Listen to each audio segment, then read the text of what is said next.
Estamos de volta com mais um bloco do Rondônia Show e agora com o Momento Jurídico. Ao meu lado está o Dr. Moisés Marinho. Tudo bem, Dr. Moisés? Tudo ótimo, Tudo já. Semana passada não tivemos, né? Tava com saudade aqui de ter essas informações toda semana. Então, retornamos aí a todo vapor. É isso aí. Hoje, como está chegando, né? Festas de final de ano, Natal, Ano Novo, várias confraternizações. A gente vai trazer hoje o CTB, que é o Código de Trânsito Brasileiro, para dar os crimes que incorrem aí pelas ruas. E aí, você pode dar uma introduçãozinha para o pessoal de casa aí compreender? Ok. Esse tema que nós trazemos hoje vai ser de grande importância e relevância para você que está aí nos dando o prestígio da sua audiência. Por quê? Nós chegamos ao final de mais uma jornada, mais um ano, graças a Deus, todo mundo aqui vivo, com saúde, abençoado, espero que você também.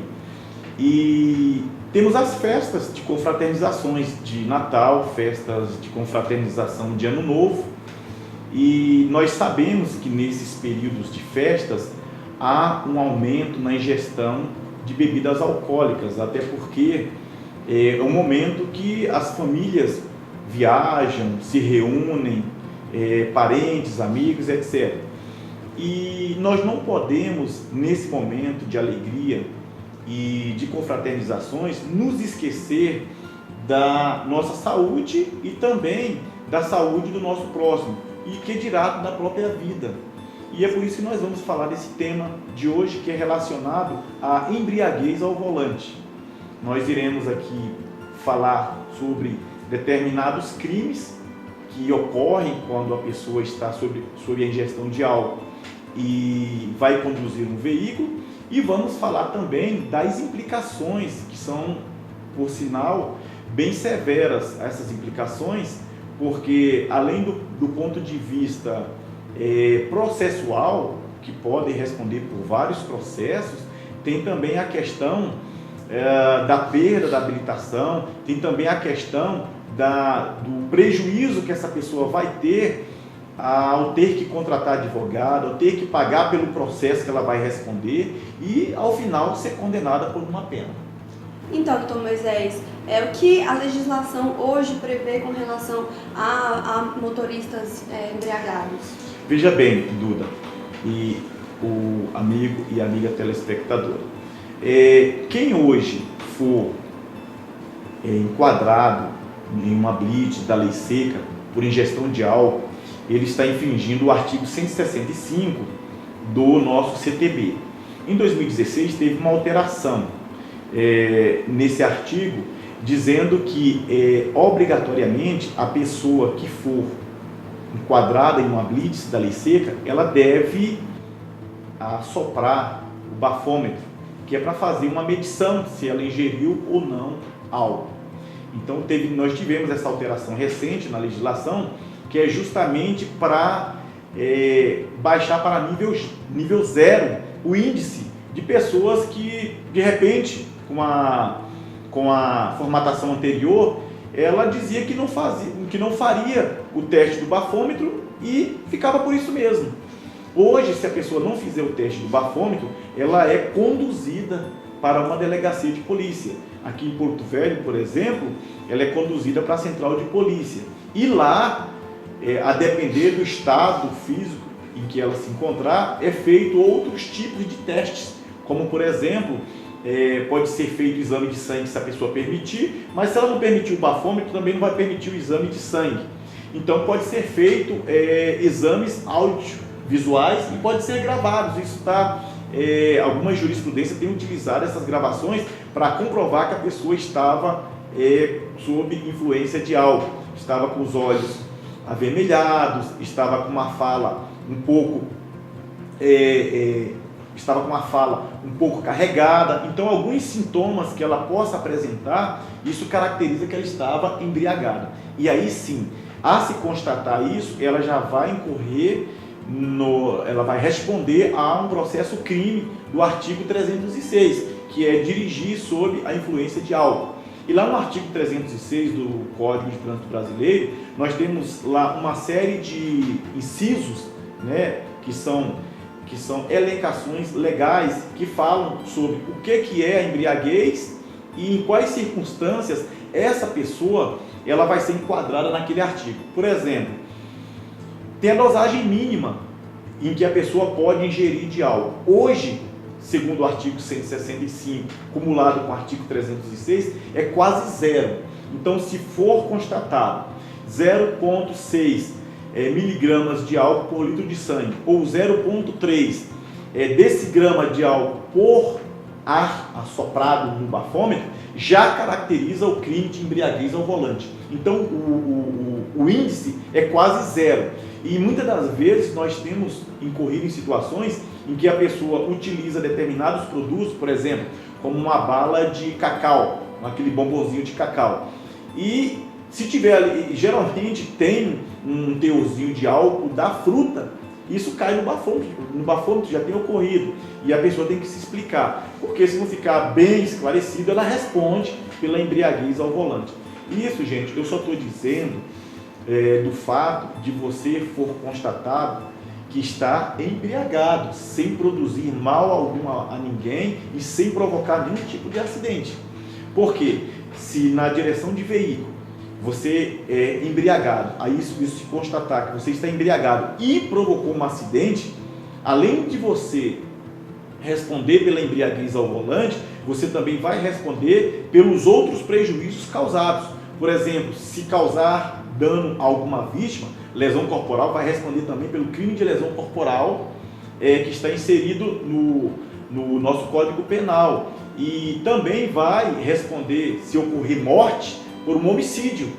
Esse homicídio lá no CTB, no nosso Código de Trânsito Brasileiro, no artigo 302, fala sobre o homicídio culposo. O que seria? Aquele homicídio que você provoca no trânsito sem você querer, sem ter intenção de matar. Se for uma pessoa sóbria, que não esteja sob a influência de álcool, isso daí demanda uma pena de 2 a 4 anos.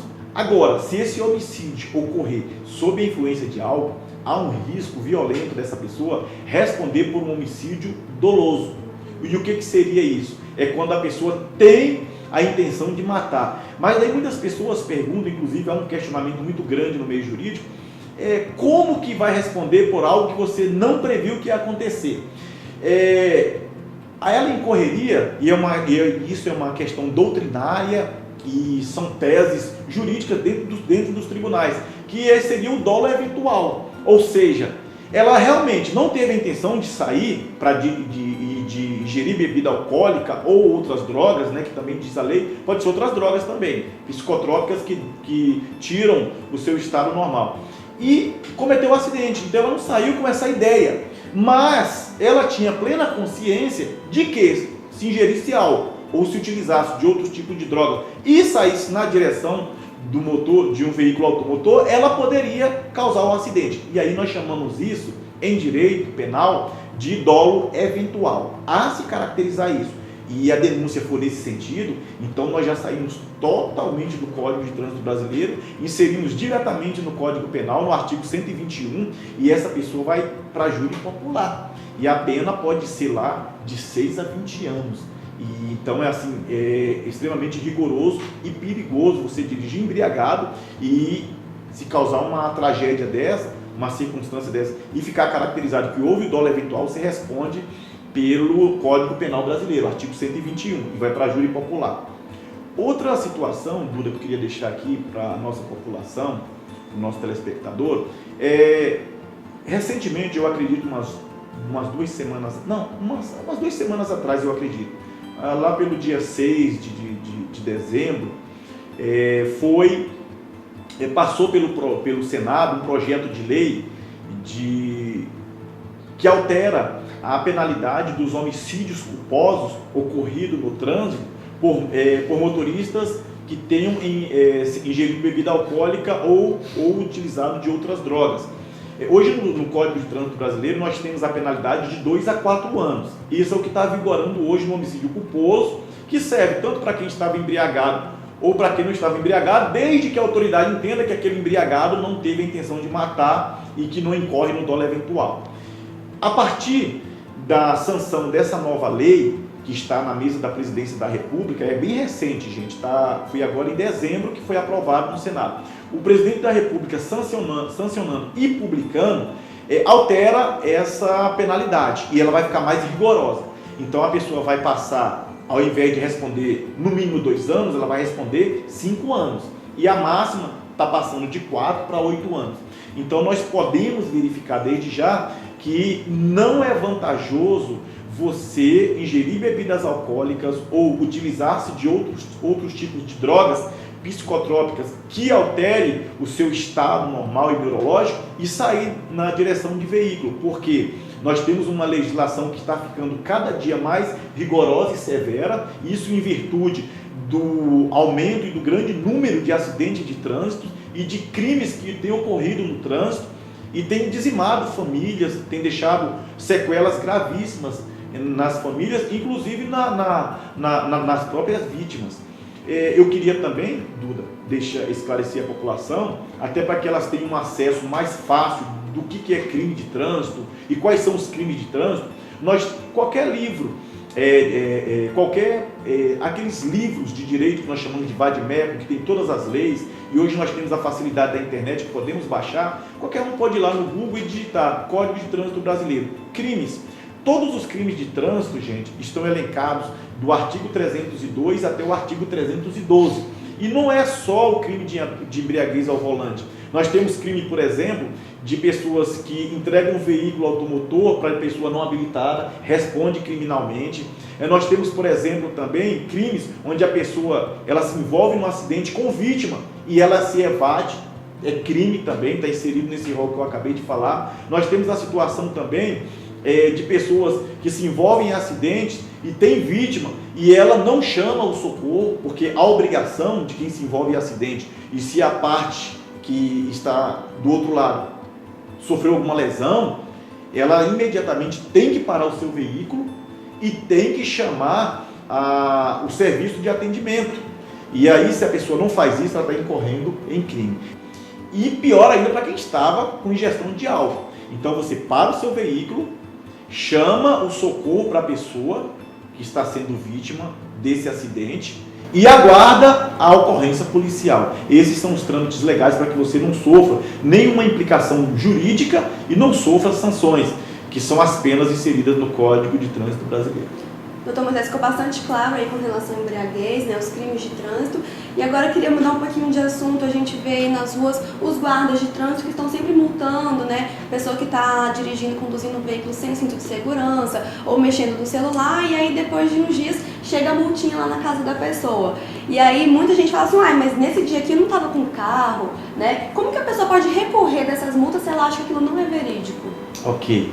Duda, você tocou num ponto assim, bastante polêmico e as pessoas têm reclamado bastante porque aumentou, inclusive aqui na capital de Rondônia, em Porto Velho, o índice de notificações de multa.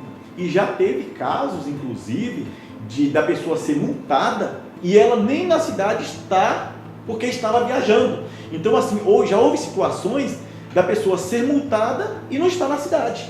E isso é um erro gravíssimo de quem está aplicando a notificação. Então veja bem, geralmente quando eles notificam, você está em trânsito. E essa notificação ela é feita porque você passou um sinal vermelho, ou porque você fez uma ultrapassagem não permitida, ou por diversas outras razões, ou por estar estacionado num local não permitido, não autorizado por lei, e etc. Então eles vão lá e fazem a notificação. A nossa legislação, e aí eu quero alertar a população, nós temos a nossa Constituição Federal, que diz que toda vez em que nós formos acusados de termos cometido qualquer infração, seja ela administrativa, penal ou civil, temos o direito de nos defender. E isso é um direito constitucional. E a partir desse direito constitucional, ele vai sendo distribuído para todas as outras legislações. E para o Código de Trânsito Brasileiro não é diferente. Então, se o guarda que fica na esquina lhe multou e você não cometeu aquele delito, eu não estava nesse dia dirigindo com telefone, eu não estava nesse dia estacionado nessa rua. Quando você recebe essa notificação, você tem 30 dias para responder essa infração que você está sendo acusado. Então, durante 30 dias, você pode estar fazendo um recurso administrativo, e esse recurso administrativo é direto ao órgão onde aqueles guardas eles prestam serviço. No caso do município é o CENTRAN, no caso de guarda do DETRAN, no caso de policial militar, é o DETRAN. Então a pessoa tem o direito, no prazo de 30 dias, fazer um recurso e explicar todas as suas situações de fato e de direito. E falar, olha, eu nesse dia não estava dirigindo, ou eu nesse dia houve um equívoco, porque ninguém está isento de errar. E principalmente se você está transitando com o seu veículo rápido e o guarda, naquela rapidez de querer fazer a notificação, coloca um número ou uma letra diferente. Acaba que vai multar um condutor que não tem nada a ver com aquela infração. Então, gente, existe uma regulamentação legal que lhe dá o direito de responder em 30 dias após o recebimento da notificação. E geralmente essa notificação ela chega pelo correio por meio de carta registrada. Então, quando o correio entrega na sua residência e alguém da sua residência recebe, então começa a contar o prazo a partir desse período, entendeu? Embora na multa venha lá que foi expedida 15 dias antes, só vai contar o prazo a partir do momento daquele aviso de recebimento do correio chegar até o órgão. Moisés, muito obrigada pelas informações de hoje, né? Você foi falando aí, deu tudo certo, falou tudo, não tenho nem o que perguntar mais, que o homem manda bem demais na lei. E a gente agradece aí mais uma vez estar aqui no Rondônia Show com a gente, conscientizando agora, né, as festas de final do ano, todo mundo maneirada bebida, se beber, pegar um Uber, aí o Uber tá aí pra isso, né? Isso mesmo, Duda. Muito obrigado e obrigado você que nos dá o carinho da sua audiência e o prestígio, né? E eu queria deixar uma máxima de final de ano, além de desejar um Feliz Natal e um próspero Ano Novo a todos os nossos telespectadores. É que se dirigir, não beba, mas se você beber, também não dirija. Exatamente. Não causa nenhum mal a você e nem a ninguém. É isso aí, tá dado o recado, gente. Semana que vem tem mais Momento Jurídico, até lá.